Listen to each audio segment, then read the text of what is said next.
Hey everybody, welcome to Landscape Rescue. My name's Stuart Moore, and on this video we're going to be shopping at Lowe's, looking for some really good deals and some cool stuff that we can do to enhance our landscape. I'm over here by the fruit trees. We were talking about economy of scale. The last video, I'm sorry, you can take the boy out of the nursery, but you can't take the nursery out of the boy. Uh-oh, you know what that means? It's time to play everybody's favorite game. That's not a thing. I'm going to go ahead and stand this one up. Oh wow, thank you so much. Ironically enough, trees don't do really that well when they're laying on their side. The last time we were here, we were talking about fruit trees, and there were some ornamental trees here. I just want to kind of give you an idea. This whole thing was filled with fruit trees maybe a week and a half ago. This is all they have left. This is a combination of all their ornamental trees and their fruit trees. So when we talk about economy of scale, like how does Lowe's keep its prices as low as it does? How does it put stuff on sale? How in the world are they making money? Well, I'll tell you, because they're selling 300 ornamental 5-gallon trees and fruit trees in a week and a half. I mean, they have the audience to do that sort of thing. And I guarantee they're not losing money. Okay, so last time we were here, we swung by the discount rack and we found a really good deal on some of those peach-colored yarrow. Now this yarrow is more of a red hue. This is the vintage red yarrow. It's a generic variety, so it's not, I guess not generic, but not patented like the Proven Winner stuff that we had gotten. And I'm not being pretentious about it. That just is what it is. So these are $7.90, or I'm sorry, they're $7. I'm rounding up 2 cents. Take a look at how pretty these are. And I'm going to try not to get attacked by pollinators. Here we are, we're looking at this. We've got some Veronica back here. Look at how pretty that is. Speedwell, Veronica. And then we've got some Caryopteris over here.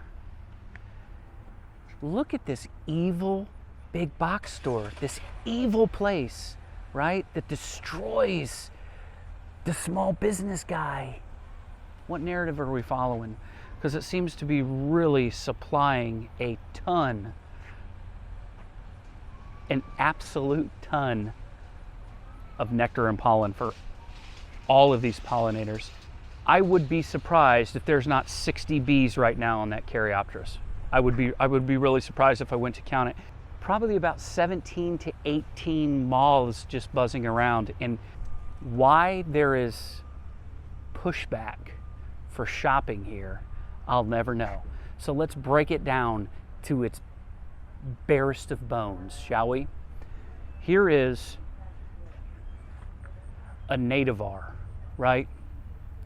Yarrow that is $7 for a 1 gallon, that looks healthy, that clearly bees and other pollinators are wanting to take advantage of. Here's Veronica. This is dark blue, moody blues, and I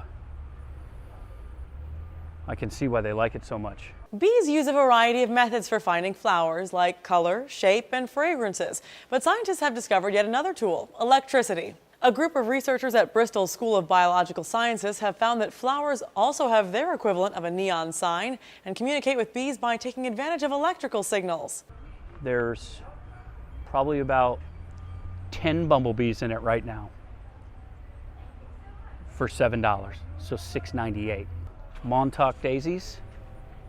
Again, not as many pollinators over here as there is dark night Caryopteris. Remember when I was telling you this is one of those plants that kind of blooms a little later, and so you get kind of the later pollinator population. We'll take advantage of that later blooming flower.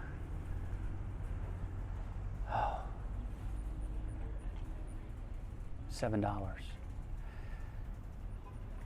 So when we're talking, what is it that's important to us? What story are we trying to tell in our landscape? If we really do want to bring a lot of pollinators in and we really enjoy the dynamics that they add to the garden, the pollinators, you know, constantly changing. There's constantly new types of insects visiting our garden. Why wouldn't we take advantage of $7 1-gallon perennials that clearly bring in pollinators? Just doesn't make any sense to me. So it's one of those things where you need to take your, not that I'm saying that my viewers are like this, but our pretentious plant people hats off for a second and find out what is our mission. Is our mission to tell a story? Is our mission to entertain ourselves? And if your mission is to do both of those things through pollinators, why wouldn't you? Guess what Lowe's is trying to do to me? Hibiscus for $7.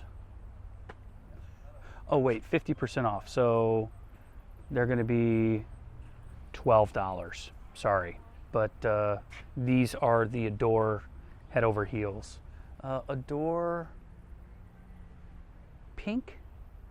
No, Passion. So this is the Passion, which is that pink colored bloom, which we have 4 of those. So we're going to hold off on that.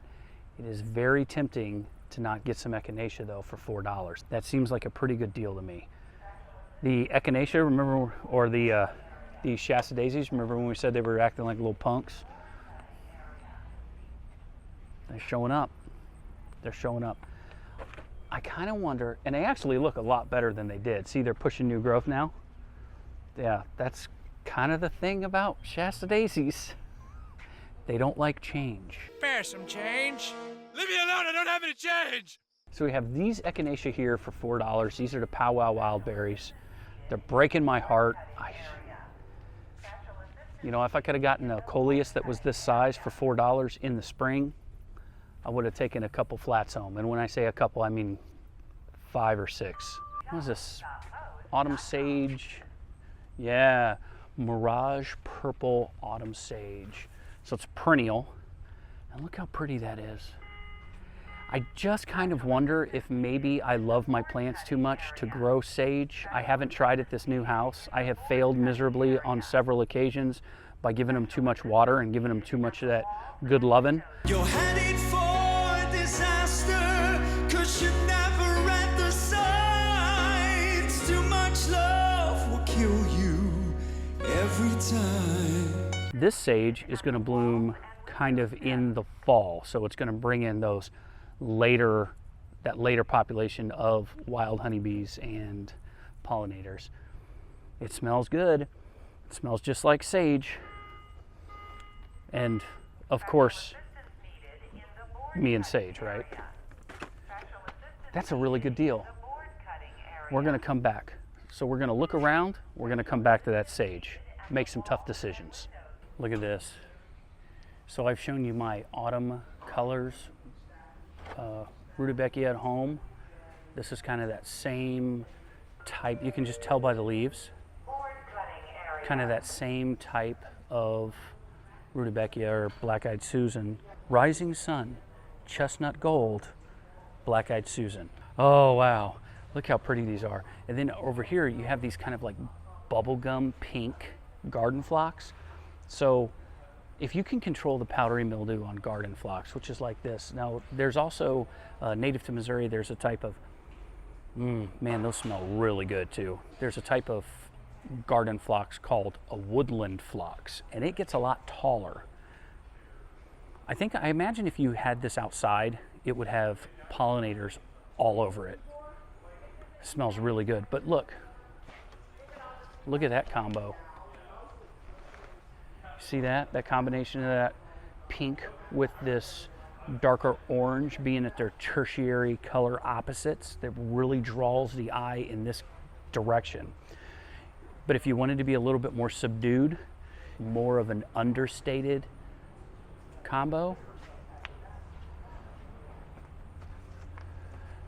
look at that. Look at that combination there. So, you know, or adversely,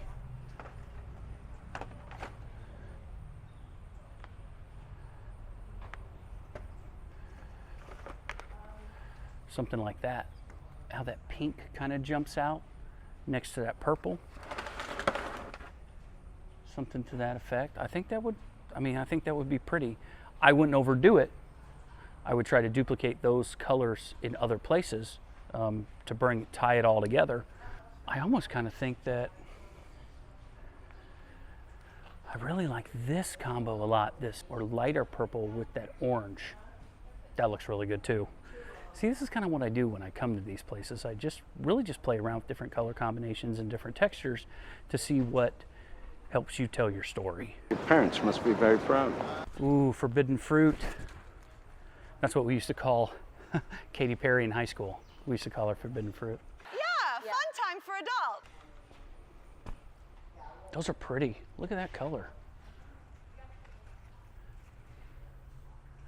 Almost like a guacamole kind of.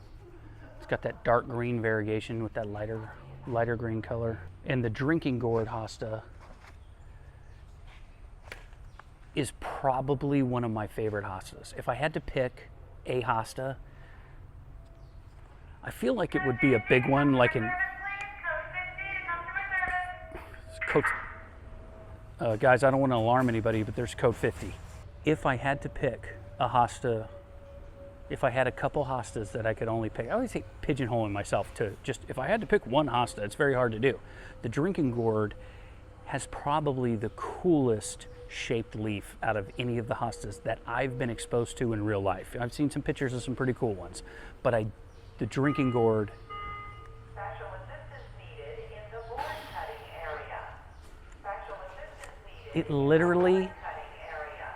looks like a drinking gourd. Assistance in aisle 10. Doctor needs assistance in aisle 10 with light bulbs, please.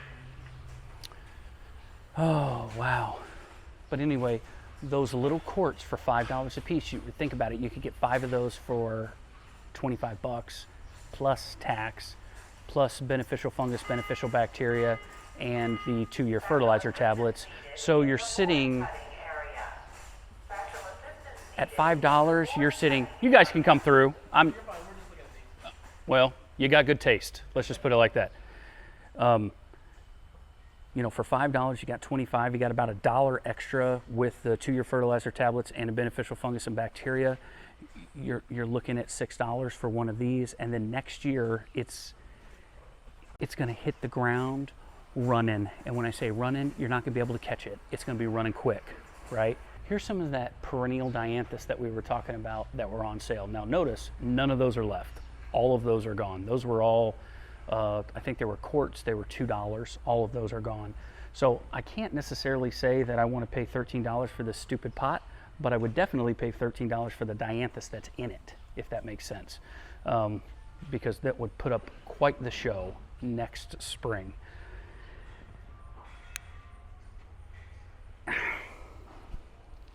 Nope, we're not gonna do it.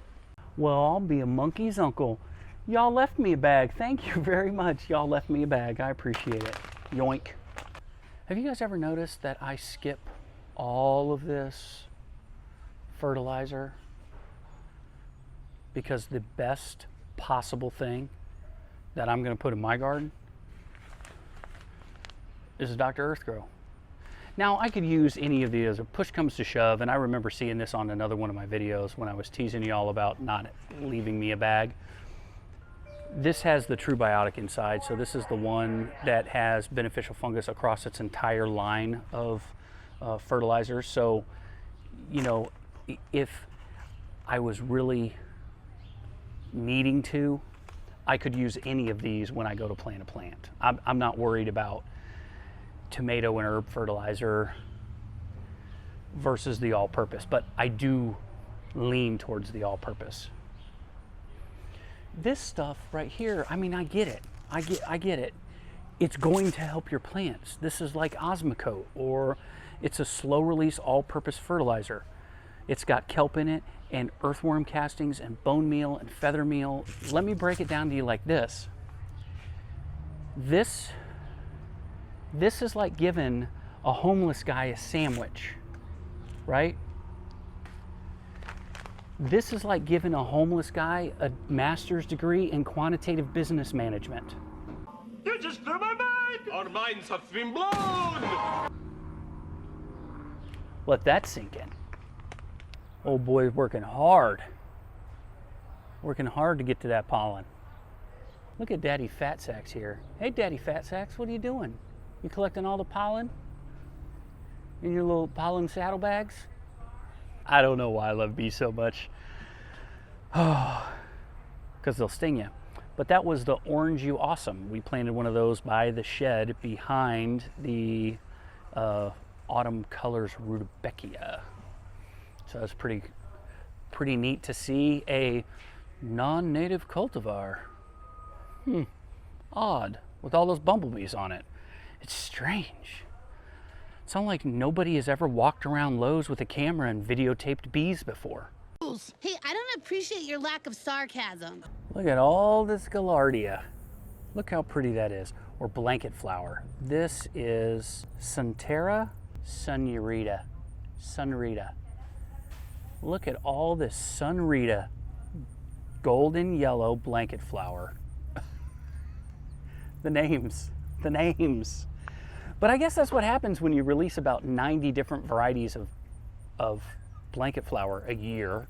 You got to start reaching a little bit on the old naming board. I wonder if they use those magnets, you know, like remember those poetry magnets that were really popular in like early 2000s? You could make really obscure, weird poetry on your fridge. I wonder if that's how they name these things. The type of poetry that we're going to be talking about today is magnetic poetry. Okay guys, so here is the rub. I am going to get this Dr. Earthgrow. I'm going to get a couple of those autumn sages, which I guess I just call any sage that's blooming right now that's kind of got that feeling to it, that texture. I'm going to call them all autumn sage, so get used to that goofy thing that I do. Thank you for joining me on Landscape Rescue. This was a shopping video for discount plants. We found some of that autumn sage that worked out really well, and then we got some Dr. Earthgrow with the beneficial fungus and beneficial bacteria. Check out the Facebook group. It's for subscribers only, so if you're not a subscriber, go subscribe and then apply to the Facebook group under Landscape Rescue. There will be a link in the description below. We're having a lot of fun there. So without further ado, my name's Stuart Moore. Thank you very much for letting me into your home to talk about plants.